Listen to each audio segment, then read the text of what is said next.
Olá, pessoal do projeto Entenda BNCC.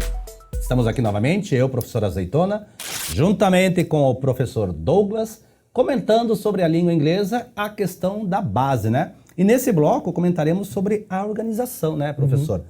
Bom, professor Douglas, a base trouxe acredito eu, né, uma organização, né? E nisso ela separou em 5 eixos, né, organizadores, que são oralidade, leitura, escrita, conhecimento linguístico e dimensão intercultural, né? O professor poderia falar um pouco de cada eixo, né? Como é que foi organizado, até para os próprios professores, né? Ou quem nos está assistindo, né? Como é que ficou essa organização, né, da própria base? Eu achei interessante, você olha, quando você lê a base em si, você vai ver que ela está bem estruturadinha, ela tem até uma questão gráfica que ajuda muito a entender, então eu aconselho você a ir ler a base, a baixar ela, ver o arquivo, nem que seja o PDF ali, ela fica bem visual. Então, esses eixos, por exemplo, eles são como nortes numa bússola. A ideia é que os eixos organizadores, eles sejam orientadores das atividades, orientadores do plano de aula, orientadores do ensino em si, dentro de cada uma das disciplinas, né? Então, na língua inglesa, eles colocaram 5 eixos. Esses 5 eixos são, digamos, os 5 pilares sobre os quais o ensino da disciplina tem que se basear. Então, o primeiro dos eixos que ele trabalha ali é o da oralidade, né? Que é o que mais me agrada, até porque eu sou especializado na parte de conversação, eu gosto muito da aula de inglês conversação mesmo. E a oralidade, o que é? Obviamente, é o uso da língua inglesa de forma oral. Ela foca na fala e na compreensão. Então ela tem que trabalhar atividades como debates, entrevistas, conversas, de forma que exercite no aluno o uso da língua, para entender, para expressar as ideias e as opiniões. Ideias e opiniões, né, professor, expressar, né? Também, né? Mas aqui, né, Carlos, esse eixo, ele foca na conversação. Por quê? Porque a gente vai ver mais pra frente aí que você também expressa opinião na forma escrita. Mas esse é um eixo que ele foca na oralidade.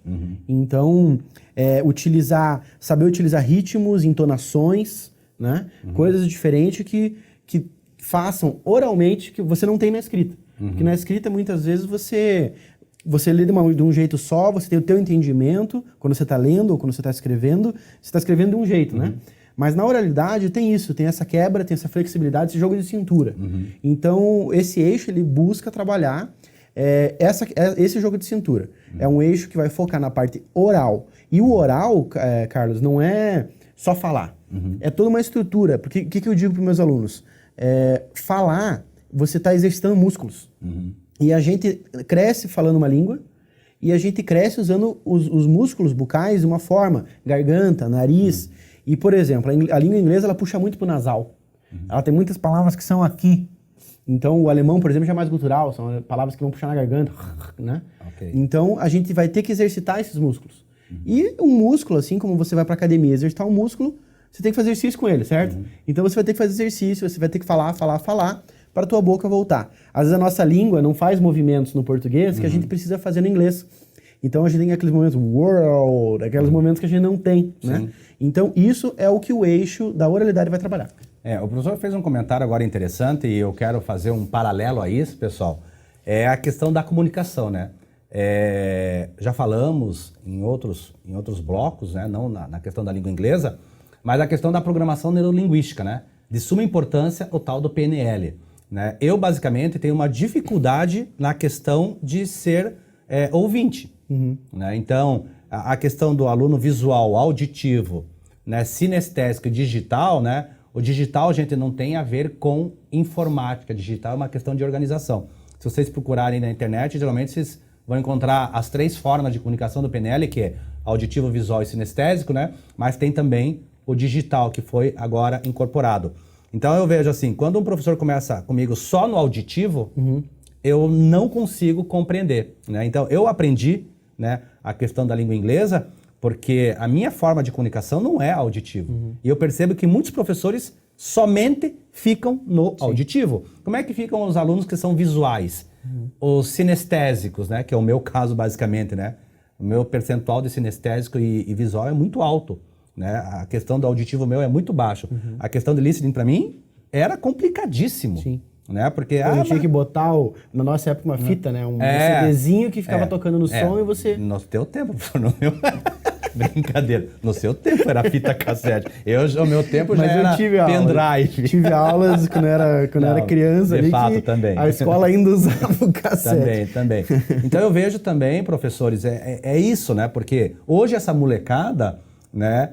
Se você for pegar numa sala de aula, podemos dividir 25% para cada. Então a aula não somente de língua inglesa, né? Mas todas as aulas, todas as disciplinas, elas devem contemplar os alunos auditivos, os alunos visuais, os sinestésicos e os digitais. Sim. Porque senão ficar só... hoje percebemos, né, na grande maioria, né, não estou falando no geral, mas a sua grande maioria, as aulas são feitas somente para auditivos. Sim. Né? Fica quieto, estou falando, escute aqui. Então é só o professor falando, né? E, claro, para o auditivo, beleza. O auditivo pode ficar até parado, cabeça baixa, né? Mas se o professor chamar, está dormindo? Não, você falou isso, aquilo. Porque ele é auditivo. Sim. Agora, eu que sou sinestésico, passou de 15 minutos, nossa, eu já estou me movimentando, já quero levantar, já quero mexer em celular. Palestra, para mim, é um suplício, por mais que seja do meu interesse. Né? Eu entendo que, principalmente nas áreas de linguagem em geral, ou seja, falando da área, não só da específica da língua inglesa, eu acho que a área de linguagem, ela tem que ser dinâmica. Ela tem que trabalhar de diferentes formas, ela tem que botar um visual, ela tem que fazer a pessoa interagir, que realmente... E língua em si, seja o inglês ou outra língua, é muito difícil de você aprender só ouvindo. Ou seja, para aprender uma língua, você vai ter que ouvir, você vai ter que falar, você vai ter que ler e ver. Interagir, Agora um aluno me perguntou, mas professor, eu sou muito visual e... Eu vejo muito assim, como que eu vou aprender uma língua vendo? Porque as pessoas têm o entendimento de língua como algo sonoro. Mas nem sempre, porque língua é comunicação. Sim. E o que é comunicação? Se eu ficar aqui parado só falando aqui, ó, eu só estou usando a boca. Agora vocês estão vendo que a gente acaba gesticulando. E isso é uma forma de linguagem. Sim. Isso é uma coisa que a base, ela vem trazendo. A base, desde a parte introdutória dela, ela fala sobre as diversas formas, dentro das 10 competências gerais, né? Das diversas formas de linguagem. Usar a linguagem oral, escrita, verbal, tátil, até fala um pouco da parte de Libras, por exemplo, que é a linguagem puramente gestual. Né? Se você... Então, eu já não entendo Libras, mas é uma linguagem. Mas você vê, né, como... E não é sonora. Mas você vê como não é tão difícil também a Libras, né? Fiz 2 anos de Libras, né? Daí você fala assim, já tá contando pra você. Fala, né? Sim. Mas fala. Libras. Já aprendi aí, ó, viu? Aí como é que eu falei? Aí a pessoa fala assim, eu digo não, eu não. Correto. Bom, professor, também temos o eixo, a questão de leitura, né? Sim. O eixo da leitura, ele vai buscar... É bem objetivo, né? A palavra com o que entende o eixo. Então, para a gente explorar um pouquinho mais, a gente vai diferenciar aqui para ficar um pouco mais didático. A oralidade, como a gente falou, é a parte de falar, né? A leitura, ela é mais intrínseca. Ela é uma coisa mais interna do aluno. Porque... Uma coisa mais individual, mais minha, sozinho. Porque a gente, quando está falando leitura, a gente não está falando necessariamente da utilização de texto só. O texto aqui está dividido em 2 eixos. Um que a gente vai falando agora, que é a leitura, e depois a gente vai falar aí da escrita. Então, a leitura em si, ela aborda uma prática de texto escrito, mas o aluno, ele está recebendo da forma escrita. Então, ele está literalmente lendo a língua inglesa. Então, aqui, qual que é o importante nesse eixo? O que a base traz aqui? Qual que é o diferencial dela? É que aqui, ela não traz só aquela escrita básica que a pessoa vai ler um livro ou a pessoa vai ler a apostila ou o livro de sala. Aqui ela puxa aquela questão que a gente já comentou aí num outro bloco, que é a parte híbrida. Por quê? Porque a criança, o jovem, ele está lendo o tempo inteiro. Ele está lendo no celular, ele está lendo no computador, ele está lendo na internet, ele usa o Facebook, o Instagram, tudo isso vem muita informação no inglês. Então a leitura, ela tem que ser trabalhada dessa maneira ampla. Porque se a gente ficar focando na gramática básica, a gente não vai entender depois uma expressão na internet, o aluno precisa entender que ele aprendeu inglês, vai abrir mais portas para ele, até no que ele gosta. Porque ele vai estar num jogo, ele vai estar ali no celular. Às vezes ele está na sala de aula, né, Carlos, usando o celular e lendo coisas em inglês e não está percebendo. Então a leitura, dentro da nova base, é trabalhar isso. Outra coisa interessante é que a base ela vem com uma coisa que não era muito utilizada antes, que era organizar o método de leitura, ou seja, métodos de organização de pré-leitura, de leitura e de pós-leitura, o que, por exemplo, para um Enem é extremamente importante. Hoje o Enem é basicamente interpretação de texto, e ele tem que organizar isso na leitura, usar truques, ou seja, grifa isso aqui, grifa as palavras de ação, grifa os verbos, né, grifa os adjetivos, para que ele tenha esses truques de como entender melhor aquele texto. E também dá para começar, né, professor, com pequenos textos, né, textos autorais, assim, mensagens que se usa muito. Exatamente. Legenda, notícias. A base, ela fala disso, né, Carlos? Ela fala que você tem que começar desses pequenos textos autorais, mensaginha de celular, uma frase, uma coisa pequena, e dali aumentando. Aumentar até ela mesma cita assim, aumentar para uma biografia, aumentar para um texto, uma redação, né? Então, de forma progressiva. Até porque também hoje nas redes sociais, né, professor, vem muitas imagens, né, ou infográficos, seja lá o que for, de pequenos textos, né? Sim. Então, manchetes, teve a compreensão disso, né? Então você vê até no Facebook, né? Muitas coisas, o pessoal postando em inglês, frases pequenas, até porque ninguém faz textão, vamos dizer assim, né? Uma coisa simples, por exemplo, na leitura. O que ele vai pegar da leitura hoje que é tão pequeno? O tweet. O tweet são 140 caracteres e ele vai tentar... a pessoa tem que, em 140 caracteres, expressar uma ideia e uma opinião. E às vezes ele vai seguir aí pessoas famosas, celebridades de fora do Brasil, que vão fazer o tweet dele em inglês... E é o quê? Uma frasezinha. E ali tem que puxar uma ideia, né? Aí a gente teve a eleição... Além de puxar a ideia, chamar atenção também, né? Tem que chamar atenção. Então ele tem que bater o olho e extrair daquela pequena frase uma ideia.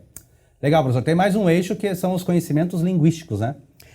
A gente deu uma pulada na parte escrita, Sim. Mas é que ele, acho que até para resumir, né, ele é o oposto aí da leitura. Ou seja, na leitura você está absorvendo uma ideia e na escrita você está expondo. Então são os dois que trabalham a parte textual, mas na escrita é você expressar a tua opinião na palavra. Ok. Certo? São 3 eixos aí que começam essas 3 vertentes.